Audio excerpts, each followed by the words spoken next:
ತೋರಿಸ್ತಾ ಇದ್ದೀನಿ ನೋಡಿ. ಇದು ಪುಟ್ಟೇಳಿ ಕೆರೆ. ಆದರೆ ಎಷ್ಟು ಸುಂದರ ಮಾಡಿದ್ದಾರೆ ಅಂದರೆ ಅಷ್ಟೇ ಸುಂದರವಾಗಿದೆ. ಇದು ಬಹುಶಃ ಒಂದು 7-8-10 ಎಕರೆ ಇರ್ಬೋದು ಅನಿಸುತ್ತೆ ನನ್ನ ಅಂದಾಜು ಪ್ರಕಾರ, ತಪ್ಪಿದ್ರೆ ಕ್ಷಮಿಸಿ. ಆದರೆ ಇಷ್ಟು ಸುಂದರವಾಗಿದೆ ಅಂದರೆ ಅಷ್ಟೇ ಸುಂದರವಾಗಿದೆ. ಇಲ್ಲೆಲ್ಲರೂ ಪ್ರತಿಯೊಬ್ಬರು ಬೆಳಗಿನ ಸಮಯದಲ್ಲಿ ವಾಕಿಂಗ್ ಬರ್ತಾರೆ. ಸೊ ಹಾಗೂ ಸಂಜೆ ಟೈಮಲ್ಲೂ ಸಹ ವಾಕಿಂಗ್ ಬರ್ತಾರೆ ನೋಡಿ. ಎಷ್ಟೋ ಜನ ರಿಲ್ಯಾಕ್ಸ್ ಆಗಿ ಕುತ್ಕೊಂಡಿರ್ತಾರೆ. ಸೊ ಏನೋ ಒಂಥರ ಮನಸ್ಸು ಉಲ್ಲಾಸ. ನಾವೆಲ್ಲೂ ಪಿಕ್ನಿಕ್ ಹೋಗೋ ಅವಶ್ಯಕತೆಯೇ ಇಲ್ಲ. ಇಲ್ಲಿ ಬಂದರೆ ಒಂಥರ ಪಿಕ್ನಿಕ್ ವಾತಾವರಣ ನಮಗೆ ಅನುಭವವಾಗುತ್ತೆ. ಹಾಗೂ ಬೆಳಗಿನ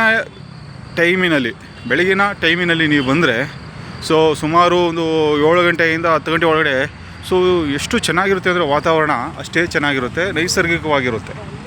ಹಾಗೂ ಸಂಜೆಯ ವೇಳೆ ನೀವು 6-5ರಿಂದ 7 ಗಂಟೆ 7:15 ಲಾಸ್ಟ್ ಮಾಡ್ತಾರೆ, ಇಲ್ಲಿ 7 ಗಂಟೆ ಬಾಕ್ಲಾಗ್ತಾರೆ. ಸೊ ಅಷ್ಟರೊಳಗಡೆ ಸೂರ್ಯಾಸ್ತಮದ ಒಳಗಡೆ ನೀವು ಬಂದರೆ ಸೊ ತುಂಬ ಅದ್ಭುತವಾದಂತಹ ಸುಂದರವಾದಂತಹ ನೋಟವನ್ನು ನೋಡ್ಬೋದು. ಹಾಗೂ ಪರಿಸರದ ಸವಿಯನ್ನು ನೀವು ಸವಿಬೋದು ನೋಡಿ. ಎಷ್ಟೋ ಜನ ಇದ್ದಾರೆ.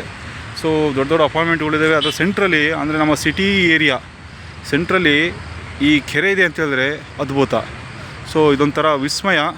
ಸೊ ಎಲ್ಲರಿಗೂ ಒಂಥರ ಆರೋಗ್ಯಕರವಾದಂತಹ ಹಾಗೂ ಪರಿಸರದಲ್ಲಿ ಬರುವಂತಹ ಗಾಳಿ ಹಾಗೂ ನೀರಿನ ಗಾಳಿ ಕುಡಿದ್ರೆ ಸಾಕು. ಸೊ ನಮಗೇನಾಗುತ್ತೆ, ಸೊ ಎನರ್ಜಿ ಜಾಸ್ತಿ ಆಗುತ್ತೆ, ಪಾಸಿಟಿವ್ ಎನರ್ಜಿ ಜಾಸ್ತಿ ಆಗುತ್ತೆ ಅಂತ ತಿಳಿಸಿಬಿಡ್ತೀನಿ. ನೀವು ಒಂದ್ಸರಿ ವಿಸಿಟ್ ಮಾಡಿ, ನೀವು ಒಂದ್ಸರಿ ನೋಡಿ ಹೇಗಿದೆ ಅಂತ ಕಮೆಂಟಲ್ಲಿ ತಿಳಿಸಿ.